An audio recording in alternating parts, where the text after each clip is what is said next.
Comrade Will Thorne. Comrade Keir Hardie. And now you know our names. Well, let's get on with the show. My friend, it doth seem to me that we have been awoken from a peaceful, ambrosial slumber Yeah, he means the grave. to tell the story of how we won the battle for the common man. Or in other words, of how the mould was broken. Of how once two mighty parties of liberals and conservatives were torn apart by an upstart pretender. Our beloved Labour. Seems they're not so popular these days. Well, this place, it feels familiar. Yeah, I think you spoke here. Aye, to 250 fiery-eyed comrades. 250, nay. Double it, my friend. It was 500 at least. Those were the days. And nights. We were unstoppable. Well, there was so much to change. Democratic government. Justice to Labour. Fair rents. Work for the unemployed. We smashed it, comrade. Nailed it, my friend. A peculiar choice of words. It appears it is involuntary. A peculiarity of resurrection, I fear. It seems we are both past and present. Are we relevant again? On with our story, comrade. Come, rain or sunshine. We tramped the streets. And held meetings wherever we could find. On street corners, in pubs, factory gates, town halls. And to what end?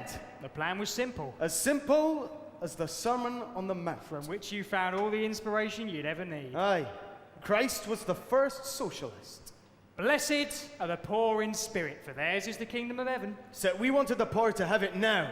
Yeah, and we think he would have approved of our mighty, righteous plan. To mobilize. To organise. To agitate. To stir up. To bring about the unity of the working classes and usher in a new age of love during a reign of hate. You are on fire tonight, comrade. Aye, I do feel a bit of righteous fire in the old belly.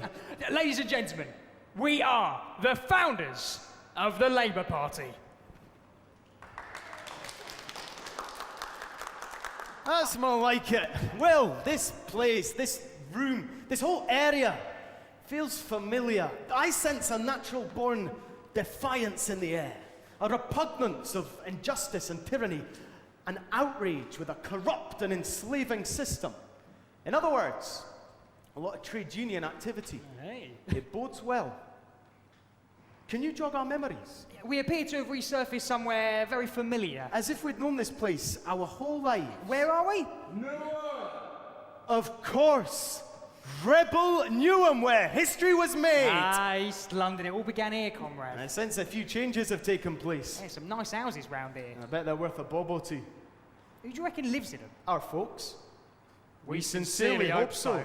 So, indulge us then, good people of Newham, as we tell our story of hope and freedom in West Ham. And pray, please, do not be alarmed if we speak in strange ways.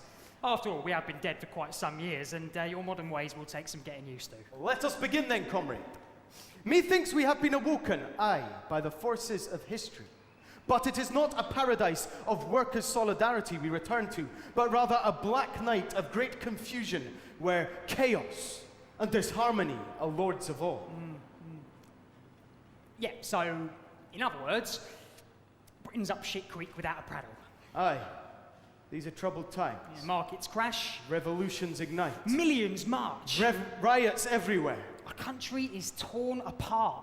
And a bearded man from Islington says I'm his hero. Times are strange indeed. Which reminds me, Keir, this fella, our new leader, what do you reckon? The man's heart's in the right place. Yeah, no doubt, no doubt. He's got a conscience, beliefs, principles. Yeah, unusual for an MP, but I agree. But you and I did not strive our whole lives to create a party that just stands in the sidelines. Okay, I'm sorry, I promise I won't mention him again. Now, it gives me no pleasure to say this at this time of great national discord. But it seems to me that capitalism may be in crisis. We were right, my friend. Aye, comrade, but fashions come and go, I fear. We may be in at the moment, but we might not have long. The public are notoriously fickle, and we may disappear before our story is told. Well, let's kick ass then. Aye, we will kick ass most heartily. But pray, cast your mind back. How did we do it? How did Labour win in those days? When all the odds were against us, when no one knew my name. They knew my name, comrade. And the party owe you eternal gratitude. Yeah, but, you know, not a bronze bust in the old town hall. Will, our minds aren't what they used to be. We need help to remember. We need the old gang. You're not talking about a fiery-eyed stirrer-uppers, the legendary awkward squad of old West Ham. The very same. I am on it, comrade. Brothers and sisters, will you help us in a marvellous, fantastic act of summoning up? We will summon them up. Together. From the gas furnaces, factories and docks. From the slums, streets, and pubs of East London. And we'll ask them to help tell our story. But they must recognise our call. Lest they be fearful they've been awoken for further work or exploitation and slink back into oblivion. They must know it is us, brothers and comrades. So we must be strong and loud. Join us and shout so loud that the very heavens may quake. Workers of the world, unite! Please, all together now.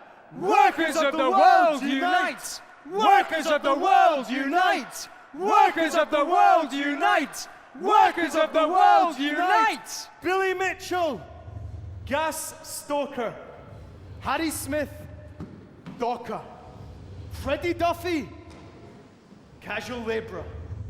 Rose Tibbs, factory worker. Lizzie White, match worker. How's it going, Harry? Good to see you, mate. How's it going? Welcome back. Man, nice to see you. Look at those photos of you. You've grown, haven't you, man? Well done. Well done. The good old days, eh, lads? The working classes actively organising themselves, seizing back the means of production from the capitalist classes, and setting out to remake society on the basis of real human need. Yes! Remember the Battle of West Ham, eh, lads? What a day! What a night! What a year! We changed things forever! Those days are far off, like a distant childhood memory. We need your help to tell the story. Will you help us? I don't know, Mr. Hardie. I'll have to think about it. Not being funny, but things have changed, mate. We ain't what we used to be. Maybe it's best to keep our heads down. No, don't rock the boat, but like... All my days, am I gonna be famous, you know, on TV like? Why is she talking like that? Yeah, what a funny language. It's a quirk of resurrection, we think. Look, Keir, we could be relevant again. Keep your heads down. I did not create the Labour Party so they could keep their heads down. No, but times have changed, Have they Keir. forgotten what we fought for? We fought in the hope for a better day. They've lost heart. Who did this? Who did this to them? That's for another play, I think. We need to fire them up, reignite the spark, bring back the old gang. Yeah, I think I know just what to do. Jog their memories a bit, eh? Billy! How are they treating you down at the gasworks? They're speeding up work, Mr. Thorne. Well, surely the men are working as fast as they can. We're wage slaves, that's all. Tell us your story then. I won't get in trouble, will I? My God. When did Billy Mitchell ever worry about getting into trouble? We ain't what we used to be, Mr. Hardie.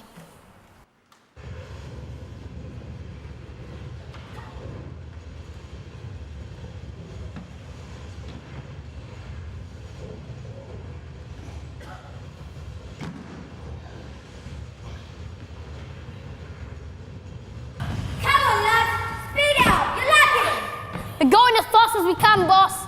Get on talking. That's the name of the game. They're lagging. Jump. Right, you lagging. The other shift are doing twice as much as you are. Get more coal in. The more coal we get, the more work there is. You want work? Of course you do. Speed it up, man. Yes. Right, I want you to do 3 extra charges. But that means we ain't going home till 5:30. Work through till 10 or 11. When I left home, boss, I didn't know I'd have to stay on and work late. Do you want the work, Billy? But there's no food. Canteen will be shut when we're done. Do you want the work or not? Guys, go. Lads, it's an 18-hour shift. The walk home, 4 miles.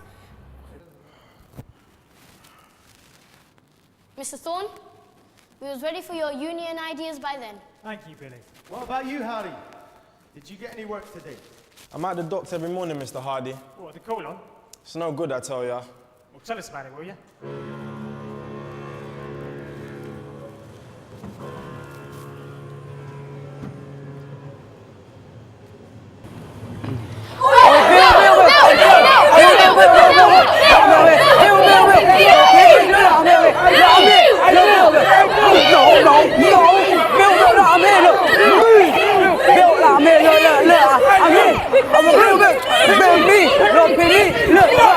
That's it.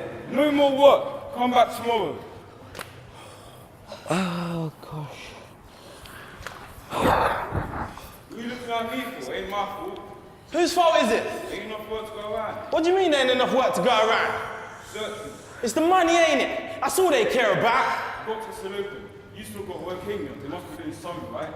Hey, my family are starving, Bill. I've got 3 kids to feed. Hardie, I'm sorry for it. Try again tomorrow. Oh, what you doing? What's it look like? He picked me. He picked me, fella. No, he never. Yes, he did. You never caught his eye. I did. Who did he pick? You! Shut up! You like some of it? Shut up!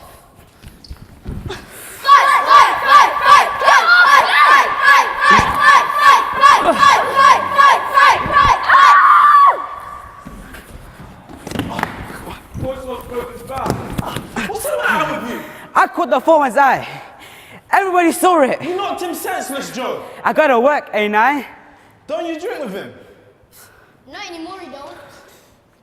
We're nothing but animals to him. Animals. I was ready for anything when you came along, Mr. Thorne. Hey, Freddie. What about the winter of 1895 in West Ham?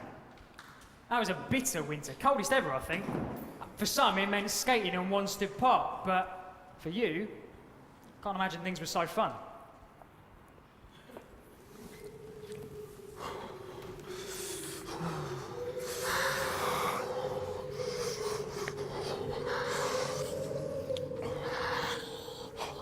A woman starved in Edmonton today. She died in the street. She's not the last one, they're saying. We've got to do something, lads. We've got to find work.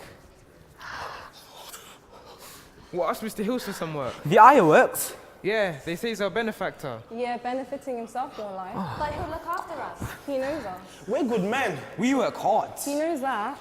Then let's go and see him now. What? You mean go and knock on his door? He won't answer. He'll see who it is. He'll call the police. Then I tell you what, we'll break into his garden. Don't be daft. You wanna starve? You're crazy, you are, Freddie. Who's coming?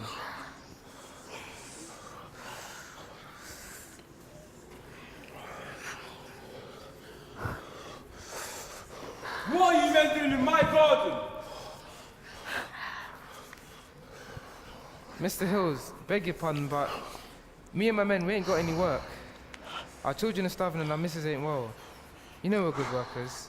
We work hard, all day long, all night long. Have you got any work for us? We'll do anything to earn the crust. What do you say, Mr. Hills? What you got for us? If you come into my garden again, none of you will be engaged. This is trespass. I'm sorry, there's no work for you here. When the road clears, we'll see what we can do. And in the meantime, what will we do then? Keep your heads up and don't steal me. So who'd you turn to next, Freddie? Come on, let's try the mayor. He'll give us work. He'll look after us. Give us work, mayor. Anything. You name. We'll do it. Clear snow from the street. We can do it now. Say the You're word. the mayor. While I sympathise completely with your plight, good men of West Ham, and applaud your impressive initiative and gutsy determination, which has long been a tradition of the East End community, none more so than when times are hard. But the fact of the matter is, the snow will soon be cleared by the sun and rain, and nothing can be done to you.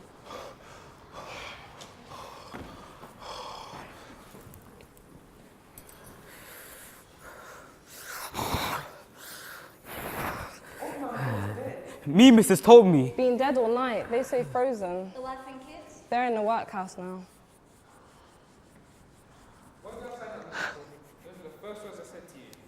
Well, at least you can always drown your sorrows, eh, lads?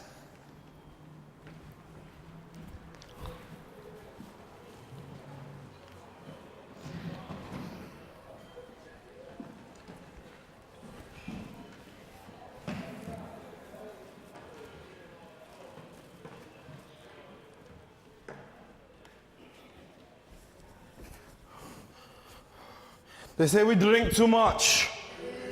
They say we fall down when we drink. They say we bash about our women when we drink. They say we swear like devils with hell inside us when we drink. They say the drink is the curses of the working class. But how would you feel if like every day was like swimming in the mud? Mum sent me to fetch you, Dad. Oh, clear it off.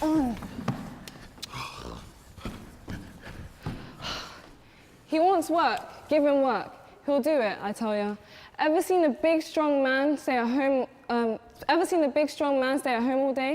It ain't right. It's like an animal in a cage. It'll die if it don't get out. Yeah, it's enough to drive it to drink, all right. Here's to you, Mr. Thorne, for sticking up for us.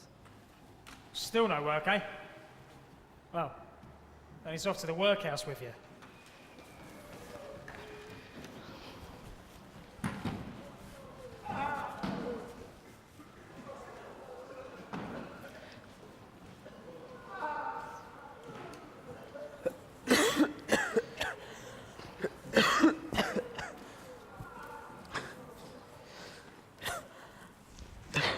Non-essential item. I'm poor, ain't I? What's that then? This, Yes. it's my wedding ring. Non-essential item. It's my wedding ring. Non-essential item. You're not having that! Hand it over. Please, not this. As precious that is. It will raise cash. I'd rather starve than give it to you. Would you now?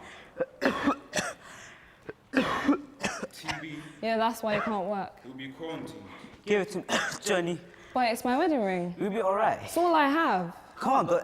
Take it off. Rich folks think people like us are lazy. They think we don't want to work. How can he work when he's dying?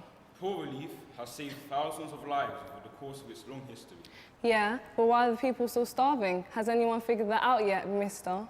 It's either in here or out on the streets to fend for yourself. I know which one I prefer. We're a civilized nation after all. When can I see my children? Once a month. Oh. Mum! Come along now, this way. Matron, new arrivals. No! What happened, Lizzie? You know what happened, Mr. Thorne. I was an orphan less than a month in there. This story yours, son. Still need some help? What do you say, comrades? It will be an honor, Mr. Hardie. But maybe best to keep it short. You what? You know, don't ram it down their throats. Freddie! Them days are over, ain't they? It's history. We don't want to frighten them away, do we? History, my ass! 0-hour contracts, food banks, a right to strike, low wages, housing crisis. Oh, Freddie, I think you find that those days are far from over. Sick girl. Mr. Hardie, Mr. Thorne, where are all yours? Up to you, comrade.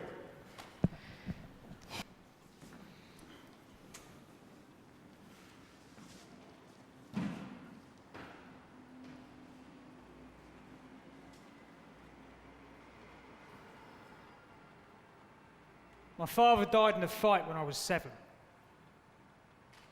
From the age of 6, I worked from 6 in the morning till 6 at night. And that was that.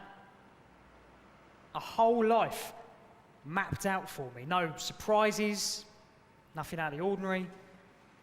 Just a life of hard graft, sweat, and booze. Yeah, well, so I thought. I remember it like it was yesterday, the memory of my awakening.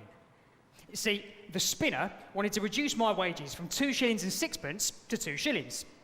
Why? We wasn't doing badly. No, and there was enough work to go around. No, this was greed. Pure and simple. So I said, no, you're not. And he said, yes, I am. And I said, well, I'm on strike then. Yeah, I never returned to that job. I was 6 years old. Hurrah for Will Thorne, the boy who went on strike! Yeah. Yeah, you know what? I think I've got a taste for it as well. Yeah, the Battle of Beck today, boys, remember that? Our first victory. Hurrah for the National Union of Gas Workers and General Labourers. Hurrah! Hurrah! Yeah, but, you know, how many of us was there to start with? There was only a few of us. We met on a Barking Road, but within a couple of weeks, we had 3,000 members, and within 6 months, there were 30,000 of us, so we were ready. All we wanted was an 8-hour day and a little bit more pay in our packet, but we worked in the oppressive heat, the searing heat of the furnaces. You had to be strong. tough. Hard as nails from 4 in the morning till 8 or 9 at night, 7 days a week. Yes, you heard that right, you lucky modern lot. 7 days a week. Something had to be done about it. Our demands? We wanted a reduction in shifts from 12 hours to 8 hours and a 6-day week. And we won! Yeah, but let's not forget those that came before us in their struggle to rid the working man of his oppressors, his enslavers, his tyrants. Big shout going out to Ben Tillett, Tea Operatives and General Labourers Union. Ben Tillett? Big shout going out to Tom Mann, Dock Wharf, Riverside and General Labourers Union. Right. Big shout going out to John Burns, Amalgamated Engineers Union and the man with the red flag. Red flag. And of course, big shout going out to Henry Hyde Champion, socialist journalist and founder of the Fabian Society. Right. This is the... Tell us what you said about sticking together. Yeah, what was it you said? It is easy to break one stick. But when 50 sticks are together in a bundle, it is a much more difficult job! Hey! Hold on. No offense, Mr. Thorne, but that strike was nothing compared to us dockers. First us, then the coal porters, then the lightermen after them. One trade after another. It was interesting. This is what happened, let me tell you. We had 100,000 men on strike. And of course, we had to feed 250,000 stomachs each day of the week. Each day of the week. The unions was pelting us with checks. The compositor sent us £500. The engineer, £700. Even the pawnbrokers told us they wouldn't even charge us. They wouldn't even charge us interest with the articles we pledged with them. The whole of the East End was behind us. And what did we ask for? A docker's tanner, 6 pence an hour. Reasonable enough, we thought. Well done. And now, lads, on with our story proper. Wait, haven't you forgotten something? Huh? Have we? Yeah, you have. What about me? What about the match girl strike? You ain't said nothing about that. Girls go on strike too, you know. It ain't just about you men. And we've got our leaders too. Our Annie Besant. She was our hero. Everyone knows our food was contaminated. Phosphorus fumes, phossy jaw. It rots your bones, you know. But she got us meals in a separate room. And yeah, we want our demands too, all right? All right, Lizzie, you made your point. We humbly apologize for... Right? We humbly apologize for failing to recognize the significant contribution of women activists during the emancipation of proletarians from the ruthless clutches of cruelty, barbarism, suppression and tyranny imposed upon them by the capitalist system. Apologies accepted, comrade. Mr. Hardie, you can go right ahead. I've had my say. Thank you, Lizzie. I got my first job at the age of 7, working as a message boy for a steamship company. And after that, school was impossible. I was uneducated, illiterate, bottom of the heap, except for one thing. My mother, my angel. At night, in my little attic room, she would teach me to read and write, and my eyes were opened to worlds of wonder and curiosity, of heroes and uprisings, of rebellions and newfound freedoms, of worlds far beyond my understanding. The life of William Wallace was, of course, a favourite, but Thomas Carlyle too. Carlyle. Father of the words I subscribe to more than any else in the world. There is no wealth but life. There is no wealth but life. At the age of 10, I went to work down the mines as a trapper, opening and closing a door over a 10-hour shift to maintain air supply for the miners. And it was down there, in the darkness of the pit, that I taught myself shorthand by the light of a miner's lamp. I was getting ready for my calling. By the age of 20, I was a skilled practical miner, but I was also a skilled practical agitator. Hey. I became a chairman for the miners' meetings and a spokesman for their grievances, and naturally, I was blacklisted. So what did I do? I became a full-time union organizer. Hey. Lanarkshire was my first one. We had a soup run going out of my kitchen, manned by my wife Lily. And then we moved on to the Ayrshire miners. Then things got serious. We set up the Scottish Labour Party and we were on our way. And then I was invited to stand in West Ham South. Yes, West Ham. Hey. How did my fellow Scotsman Cunningham Graham describe it? Street upon street of half-cooked brick abominations falsely called houses. An air of desolation over the whole place. On one side, lines of endless docks and endless misery. Aye, West Ham was tailor-made for me. I was gonna stir things up! Yeah. Thank you, thank you. But in truth, we didn't know much about you either, Mr. Hardie. Except you was trouble, they said. And Scottish. Aye. But we could talk to you. You understood us. You spoke our language. You was one of us. Mr. Hardie, I don't know whether you remember, but I told you to write something down for me. Could you read it? No allowance is made for any expenditure other than that absolutely necessary for the maintenance of merely physical efficiency. I'm afraid I cannot claim credit for that piercingly accurate description of poverty. That belongs to the great social reformer, Seaborn Rowntree.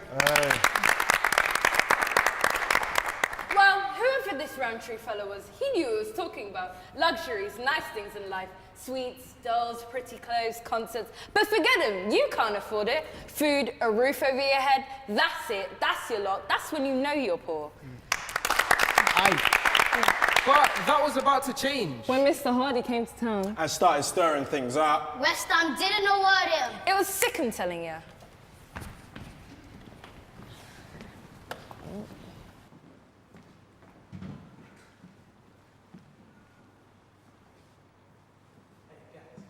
Who's this fella? Hardie. He's a Scot. Scottish. He's a bit far from home. What's he doing here?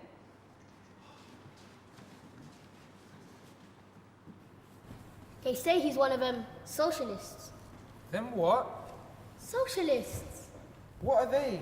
They organise strikes, refuse to work, march up and down the streets, they do. What's he saying? I've heard him say, unless the working class form their own party, we'll always be the puppet of the Conservatives and Liberals. I ain't nobody's puppet. All right, Lizzie, calm down. He's right there, though. Who sticks up for us? A minor. Down the mines when he was 10. Illegitimate, too. He knows hard graft. One of us, then. But wait a minute. Ain't really got an MP. Tory scum. Lizzie, mind your language. The Major's all right. He's a good man. There's no such thing as a good Tory. He don't do nothing. Well, what do you expect? He's an MP.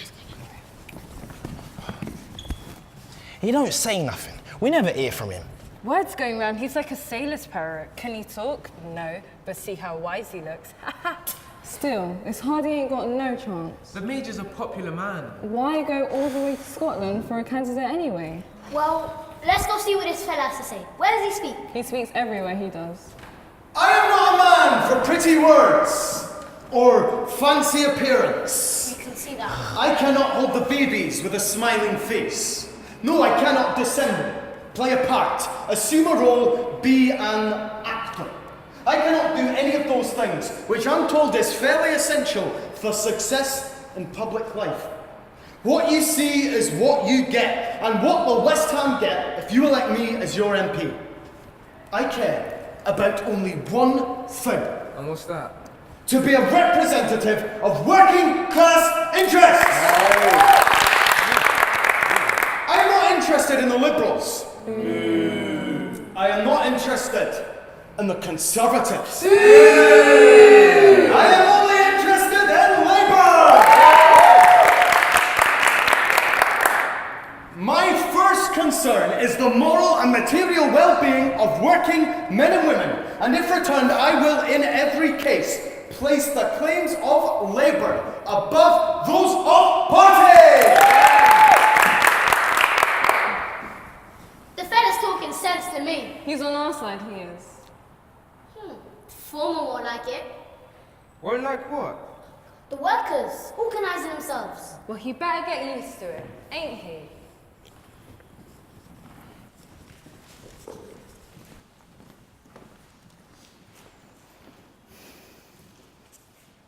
Message from the National Office. The Liberals want to work with us.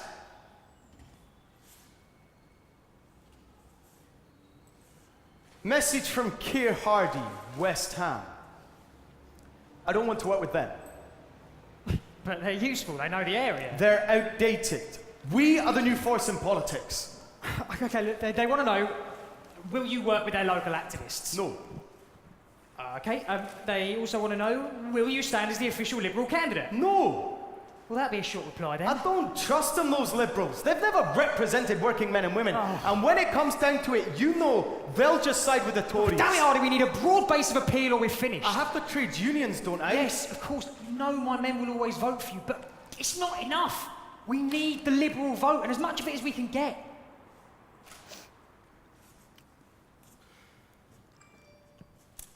Then I have to make nice. Yes. How nice? Don't mention the word socialism. Then I might as well recant my whole life, man. Yes, and you might as well not stand either. What, I made way for you? I'm sorry, I didn't mean that. Well, I don't think we can win this. You have to work fully half a mile down Queen's Road before you discover a second bill of mine. Well, fully half of the households are displaying the cards of Major Baines in their windows. You broadly agree with the Liberal policy. I call attention to the social issues of the day. You broadly agree with the Liberal policy. The condition of the people is paramount. You broadly agree with the Liberal policy. The social condition of the masses. Damn it, man.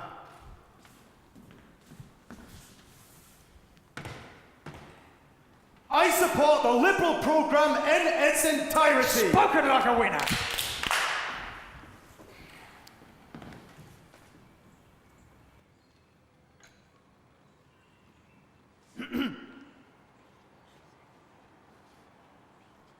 A very nice house you have, Mr. Baines. Thank you, Mr. Hardie. I have chosen to live in Canning Town, amongst people I know and respect, and I believe they respect me too. I employ much local labour around here. You are a very popular man. I dare say I am. But I'm curious. You've held no election meetings, delivered no speeches. That is correct. Is that wise? You and I are on opposite sides, after all. I believe my record speaks for itself. No need to shout about it. There is much unemployment around here. One does one's best. The problem is getting worse. By my reckoning, there are now 50,000 unemployed in London. Mr. Hardie, I hope I don't shock you, but I do not care for the letters MP after my name. But I do care for the respect which my friends and neighbours show towards me. I try, working as I do for my living, to help those amongst who I live. I'm a member of the school board, and I've been a member of several public bodies. With my duties in the House of Commons, my time is fully taken up. I do not practice the art of speaking, Mr. Hardie. I believe the more practice a speaker is, the less honest a man he is. I can assure you, Mr. Baines, I am nothing less than utterly honest when I speak. Mr. Hardie, I will not bring any bitterness into this contest. It's not my way. Nor is it my way. Then shall we share a pipe? I should be pleased to.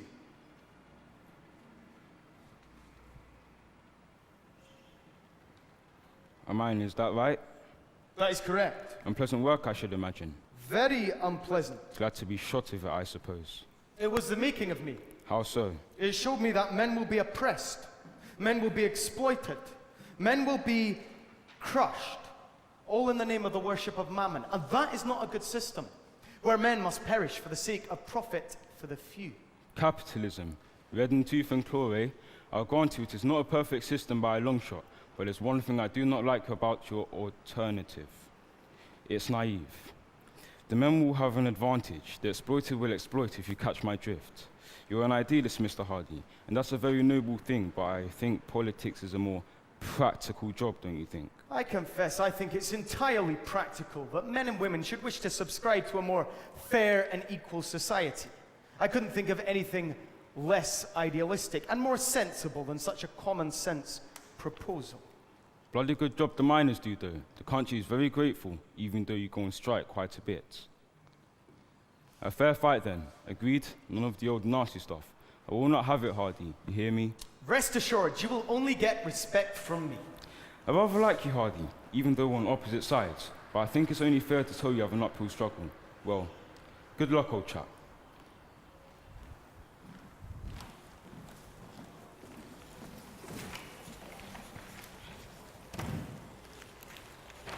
West Ham election contest. Hardie versus Baines. The major versus the minor.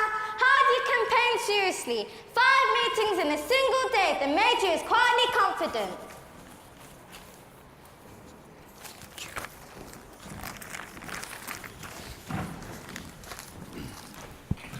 Canning Town says jobs for the unemployed! Hurrah! On to Stratford Town next. Stratford says public ownership of banks, railways, mines, and dockyards! Next stop, Beckton. Beckton says an 8-hour day! Hurrah! Right, final stop for the day, West Ham. Oh.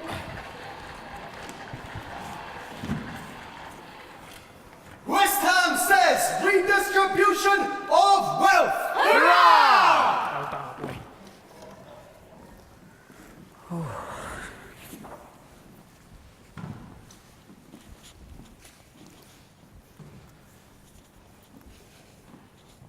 I hold my ground, yes? You are a popular man, George. You remain quietly confident, You are liked by it would seem. but you're not convinced. For goodness sake, Harry, tell me what it is! Perhaps you should speak more. It is an election after all. Damn it, I'm not a practiced speaker. Well, Hardie is, and he appears to be everywhere. 6 meetings in one day alone. He is very energetic. He's keen, I'll give the bugger that. I think you need to give him something else. What's that? He's popular with the workers. Is he? They come in the dress to listen to him. They're standing in the rain for hours to listen to him. Well, no doubt he's saying the things they want to hear. They believe in him, George. It's all very well, but I live amongst my men. Hardie's not from here, wasn't born in the East End. As far away from it as you can possibly imagine. He's a bloody Scotsman! Making quite an impression, they take him to the heart. Hearts are all very well, but my people will vote for me. Are you sure? Tell me, Harry, who's most likely to vote for Hardie? It's obviously the poor and the unemployed. And who's most likely to be excluded through poverty and residential qualifications from the ability to cast their votes at the poll? The poor and the unemployed. I don't like it, Harry. I don't like it one bit, but I'm just stating facts. Fine, then.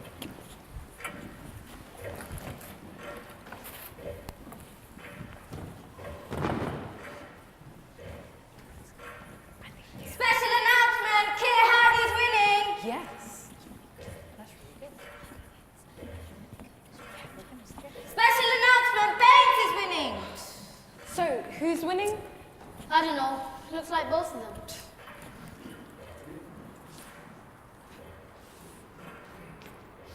Rather quiet, isn't it? Aye? Still new? Some of the men told me it was so quiet at one of the polling stations.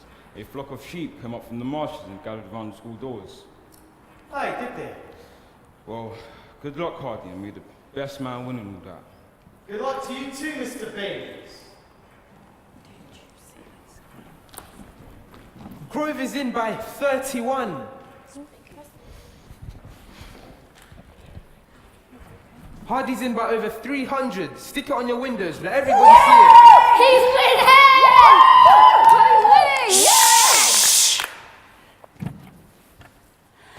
I am very sorry to say that the exact figures will not be furnished tonight. There has been an accountable delay, so the best for you all is to go home. Sorry. What's this? 300 majority, all a mistake. The real majority is 1,236.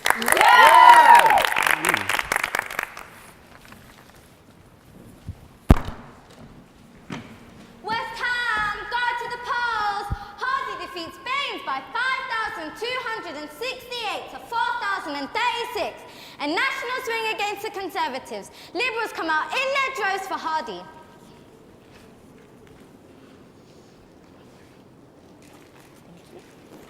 Blimey, would you Adam and Eve it? A major defeated by a minor. What is the world coming to? Revolution? Storming in Buckingham Palace? I don't know, really. A hit, a palpable hit. What's that? Your reviews, comrade, they're golden. My reviews? Yes, you're the star of West Ham. Look, listen to what the local paper has to say. Hey, look at that, huh? Right.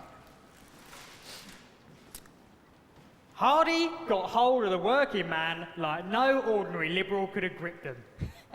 He is a man of ability, sincerity, and considerable force of character.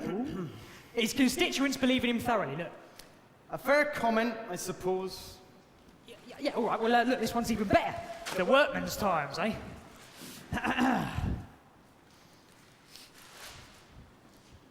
For the first time, the governors of the people, who have for so long governed for their own profit, are come face to face with one of the men that they have governed. Oh.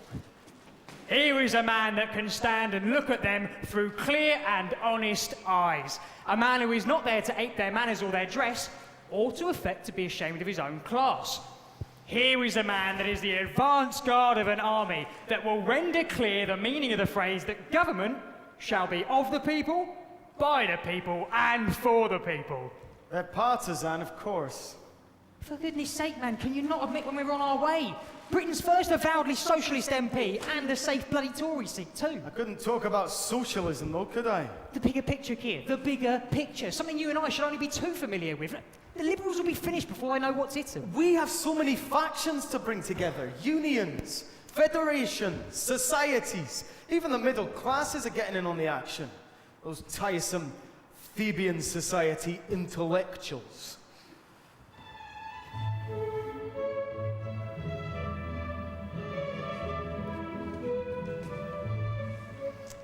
We must reimagine society on the highest moral possibilities. Yes, we are concerned with helping to move society to a socialist society as effective and painless as possible. And we will have nothing to do with the revolutionary socialism of that ruffian Hardie and his thug from Birmingham. No, we will win the day by rational argument, not by emotional rhetoric and street brawls. No, we won't actually go out and speak to the common man. We'll just write pretty pamphlets and attend well-paid lectures. Can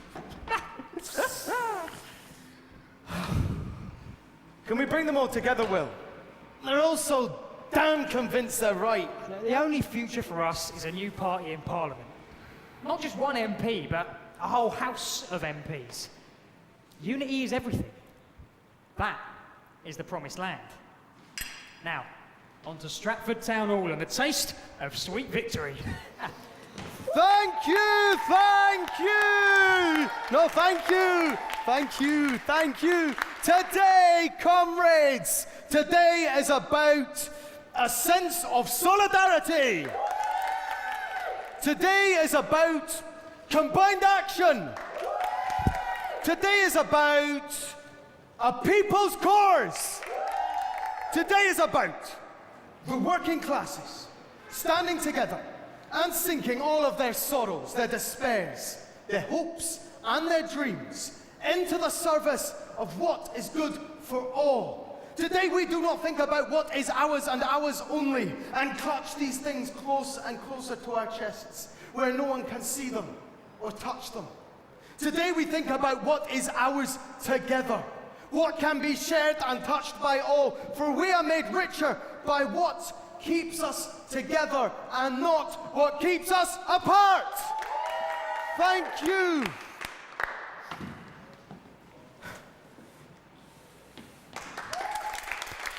Thank you.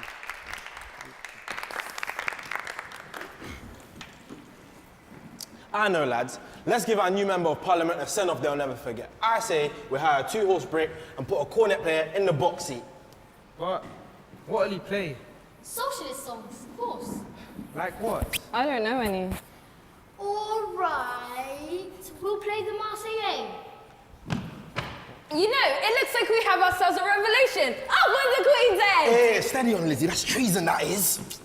Let them come. I'll be ready. Aux âmes, c'est But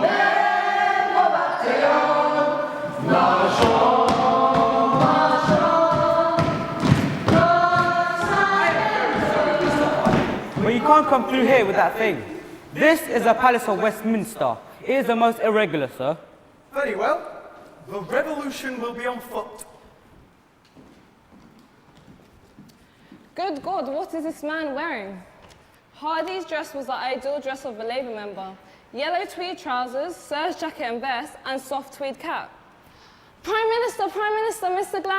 Gladstone, a comment for our readers. Would you like to congratulate West Ham's newest MP, Mr. Hardie? We think he's caused quite a stir. I'm glad to say the man in the cloth cap has arrived.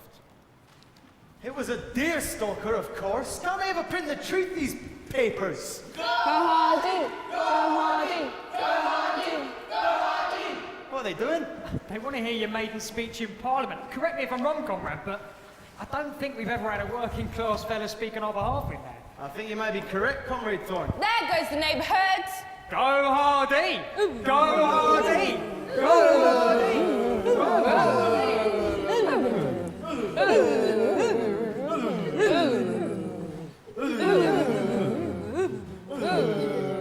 I call forward Mr. K. James Hardie, and can I just remind the House that it is a maiden speech?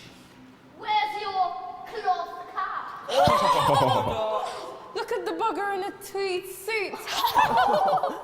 No silk top hat, not even a starched wing collar, a bloody disgrace. Order! The House will now hear the Honourable Gentleman. Thank you, Mr. Speaker, for allowing me to make my maiden speech. I would like to thank my predecessor, the previous Member of Parliament, Major George Baines. He worked very hard for his constituents and never wavered in his commitment to his party, although a different one to mine. Mr. Speaker, it has been said that I am a man who does not mince his words. I recognize it as much myself and confess I have a habit of saying the right thing in the wrong place.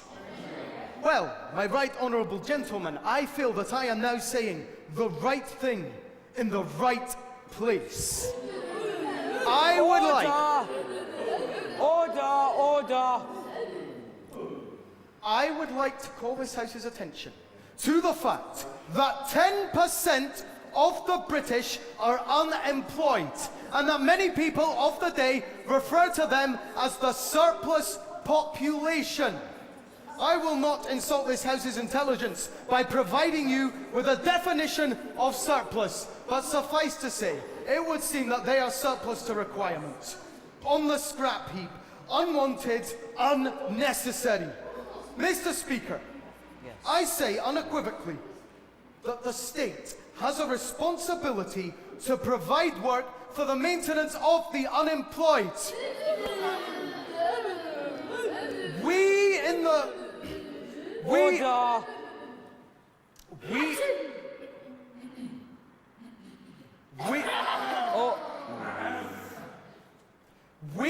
Labour Party are different.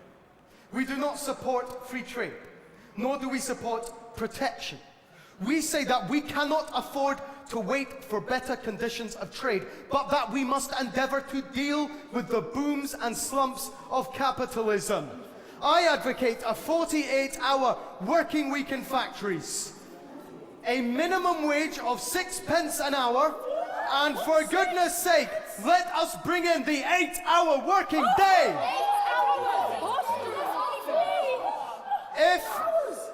If working hours were reduced, more men and women would be employed, thus bringing down the number of those in wretched welfare, despairing in poverty, and bring us one step closer to full employment. I implore this House to speak for the nation as a whole. The poor equally with the rich. The needy equally with the well-fed. The loved equally with the unloved. Thank you, Mr. Speaker. Who's the MP for the unemployed now? Order! I must insist upon order. You acquired a nickname in the Commons. Aye, one I was inordinately proud of. Minister for the unemployed. There was no stopping us now. We were on fire Young men in a hurry. as we hurtled towards our manifest destiny. Like Occupy London, encamped outside of St Paul's. Yeah, like living wage protesters shaming Sir Philip Green's Topshop chain. Well, yeah, we would have supported them if we were there, I think. Nice, I like that. We remember it like it was yesterday. The dates etched in our minds like the stone tablet commandments. 1893. The Independent Labour Party is set up in a 2-day conference in Bradford. Hurrah! 1898, the first time in British history that a Labour borough council is elected to power. Hurrah! 1906. The Labour Representation Committee adopts the name the Labour Party! Hurrah! The Independent Labour Party affiliates itself with the Labour Party, and you, sir, serve as the first leader of the Labour Party. Hurrah! 1924, Ramsay MacDonald becomes Prime Minister, leading the first Labour government! It was a minority Labour government. You lost your seat in West Ham, Mr. Hardie. The Major won it back. Where were you? We never saw you again. Mr. Hardie was campaigning, wasn't he? Up and down the country for other Labour candidates. He wore himself out and looked an old man, but he was only 33. The Major increased his share of the vote and held his seat until his retirement, Lizzie. Ain't that right, Mr. Hardie? Hold on. They did gain permanent control of West Ham, Freddie. Yeah, and it was the first Labour-controlled council in British history. And let's not forget, everyone, that I did win West Ham South back for us in 1906. After quite a few attempts. Yeah, well, at least I stayed put. I was busy making history. I was busy winning elections. I was returned to Parliament in 1900. Merthyr Tydfil, Wales. I remained the official candidate for the borough. Yeah, until it was someone else's turn. And the party thanked you for it. Oh, yeah, you get a bust in the old town hall and in a state. Our primary school named after you. Wait, what do I get? What? A pavilion in Bexon? It's not about pavilion. Pack it in. Anyone else think we're at war with each other? No. Harry's right. I'll let West Ham down. I'm an agitator, not a statesman. To win, you needed to choose a practical politician. Comrade, without you, there wouldn't have been a Labour Party. You had the vision. Without you, comrade, we would have remained a party of protest. You won us elections. Aww. Well, we just wanted you back, Mr. Hardie. The man in the cloth cap, one of us. It was a deerstalker, Freddie. Whatever. Look, I've got to ask, Mr. Hardie, have we failed? You know, if the rich are still rich and the poor still poor. Failed my ass. If it wasn't for him, we wouldn't have had no NHS. I ain't having a pop at him, all right? It's just, ain't we supposed to got rid of all this? Can I say something? And if we'd done nothing at all, and just stood there like little docile lambs and done nothing, how much harder would it have been? How much more worse would our lives have been? How many more people would have starved to death on the street on a freezing day in winter? Every time we went, it feels less like swimming in mud and more like swimming in bright blue water. Cool, listen to me going on like that. I never thought I had it in me. I should shut up, but I can't stop. Aye. Pass it round. All of you. Pass it round. What's happening? We're going now. Our time is up, comrades. We've had our moment. But we feel fine. We're in good hands now. Wait, what about us? You stay. You still have time.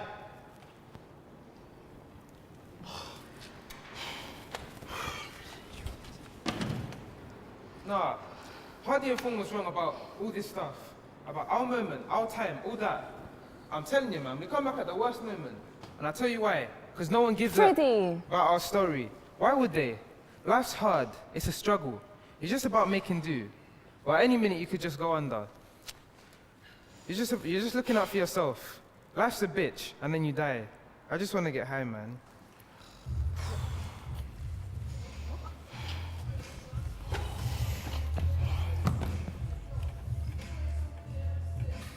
No! Oh man, I was enjoying that.